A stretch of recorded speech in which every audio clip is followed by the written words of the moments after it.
Assalamualaikum warahmatullahi wabarakatuh.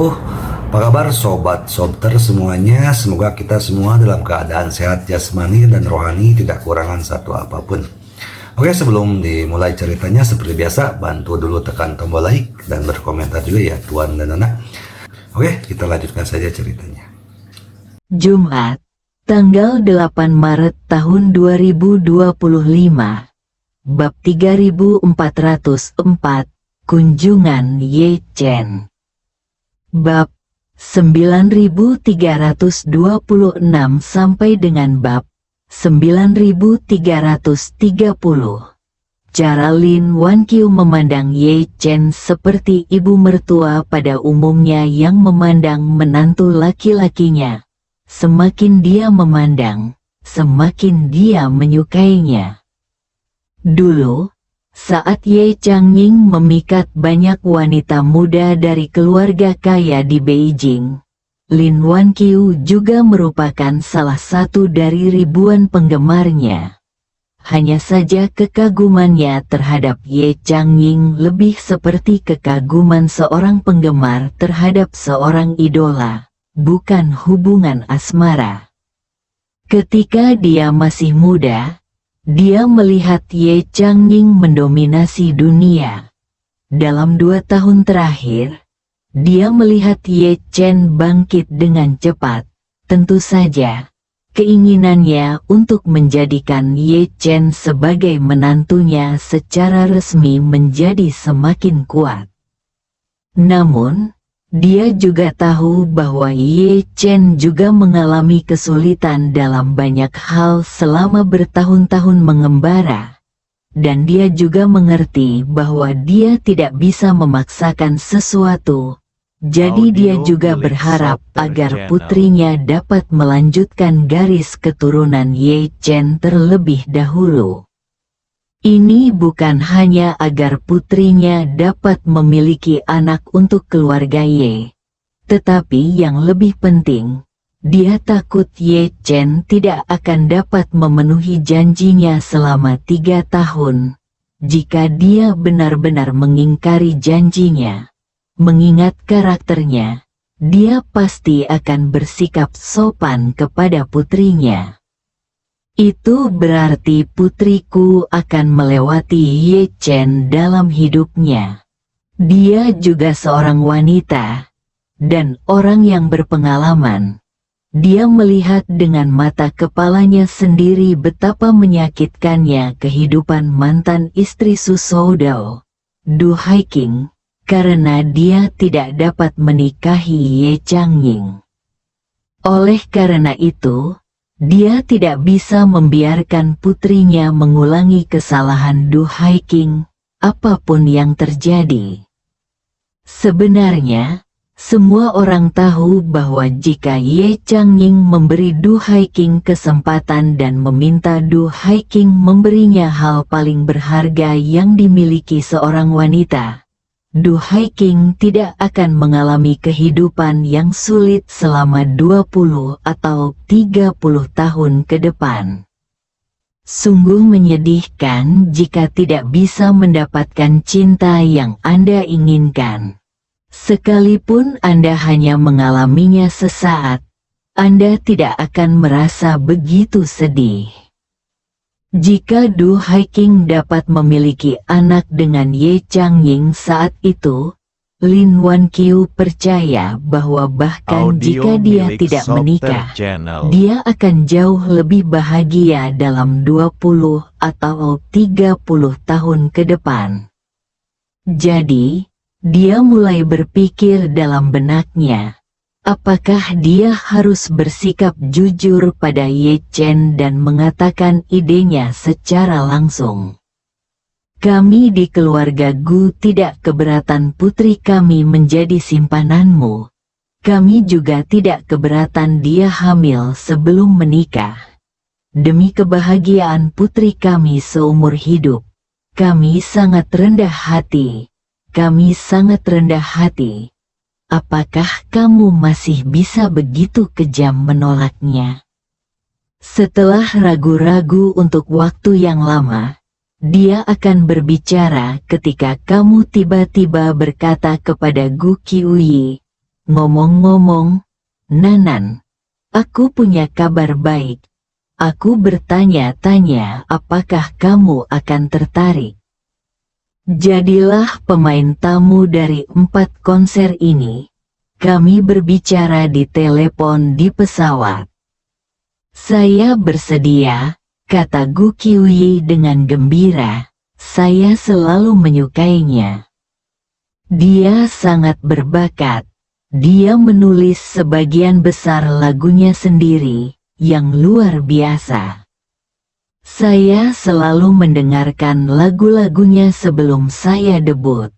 Mampu tampil di panggung yang sama dengannya juga merupakan pengalaman baru yang berharga sebelum saya keluar dari industri hiburan. Ye Chen mengangguk. Karena kamu bersedia, saya akan membuat janji dengannya dan kita bisa bertemu dan berbicara. Baiklah, Gu Qiuyi setuju tanpa ragu. Kalau begitu aku harus menyusahkan kakak Ye Chen untuk mengaturnya. Ye Chen berkata, kalau begitu aku akan meneleponnya sekarang dan mengajaknya sarapan bersama. Lin Wanqiu buru-buru berkata, Cener, makanlah di rumah nanti siang. Aku sudah menceritakan semuanya pada pamanmu Gu. Ye Chen mengangguk dan berkata, Bibi Lin, jangan khawatir. Nanan dan aku akan pergi menemui Tawana dan kembali setelah kita selesai membicarakan bisnis. Jadi kita tidak akan terlambat makan siang. Saat dia berbicara, Ye Chen teringat instruksi lelaki tua itu, dan berkata, ngomong-ngomong, Audio Bibi milik Lin, Sopter Channel. pamanku, kakekku ingin mengundang keluarga kalian yang terdiri dari 3 orang ke rumah kami malam ini dan makan di rumah malam ini. Apakah kalian punya waktu? Ketika Lin Wanqiu mendengar Ye Chen mengatakan bahwa dia akan datang ke rumah mereka untuk makan siang-siang ini, suasana hatinya yang gugup menjadi jauh lebih tenang. Sekarang mendengar bahwa Ye Zongquan telah mengundang seluruh keluarga ke perjamuan di rumah keluarga Ye, dia berpikir bahwa lelaki tua itu pasti terlibat dalam masalah ini. Jadi dia bahkan lebih lega dan berkata sambil tersenyum, baiklah, pamanmu Gu dan aku sudah lama pensiun dan telah memulihkan diri di rumah. Kami punya banyak waktu. Nanan baru saja kembali untuk berlibur baru-baru ini. Dan dia pasti tidak punya rencana apapun, kan, Nanan? Gu Qiuyi tersenyum dan berkata, awalnya aku ingin beristirahat sampai konser terakhir. Tetapi aku mungkin harus sibuk beberapa hari ini. Bagaimanapun, merupakan suatu kehormatan menjadi penampil tamu untuk Tawana. Dan aku sendiri berasal dari Yanjing. Dia datang ke Yanjing untuk mengadakan konser, dan aku akan menjadi tamu. Itu dapat dianggap sebagai menyambut tamu terhormat atas nama Yanjing kita. Lin Wanqiu mengangguk ringan dan tersenyum. Aku senang kamu menyukainya. Ibu mendukungmu. Melihat bahwa semuanya telah diatur dengan baik dan tidak ada konflik dalam jadwal, Ye Chen mengeluarkan ponselnya dan menelepon Tawana. Masih pagi, dan dia tidak tahu apakah Tawana sudah bangun, tapi Ye Chen tidak begitu perhatian padanya. Telepon itu berdering sebelum itu terhubung. Untuk berbicara dengan Anda tentang kinerja. Tawana bertanya dengan terkejut. Apakah Miss Gu Audio setuju? milik Sopter Ye Channel. Chen tersenyum. Tentu saja. Dia juga sangat bersemangat untuk tampil di tahap yang sama dengan Anda. Jadi saya ingin menyelesaikan masalah ini sesegera mungkin. Ye Chen segera berkata, itu harus sesegera mungkin. Baiklah. Ye Chen berkata dengan tegas. Ayo kita pergi ke sana sekarang. Dia menutup telepon dan berkata kepada Gu Qiuyi, Nanan, ayo kita pergi ke sana sekarang. Bicaralah lebih awal dan kembali lebih awal, agar tidak menunda makan siang. Gu Qiuyi tentu saja setuju dengan mudah. Melihat Ye Chen begitu ingin membicarakan sesuatu, Lin Wanqiu merasa agak curiga. Dia selalu merasa bahwa Ye Chen hanya berpura-pura membicarakan sesuatu dan sebenarnya berusaha menghindarinya.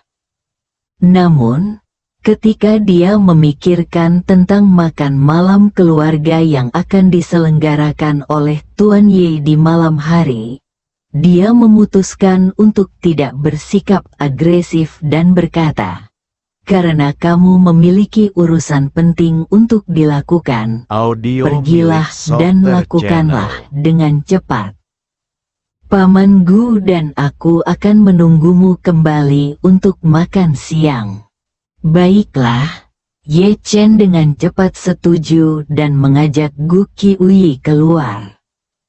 Duduk di mobil bisnis, Ye Chen tidak bisa menahan napas lega.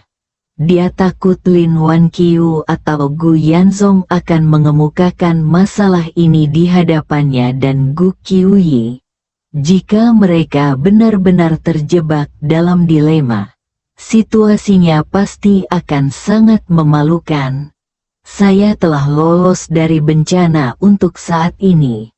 Tepat saat dia merasa lega dan menyalakan mobil untuk meninggalkan rumah Gu Qiuyi bertanya kepadanya sambil tersenyum. Kakak Ye Chen, apakah kamu ingin bersembunyi dari orang tuaku? Bersambung.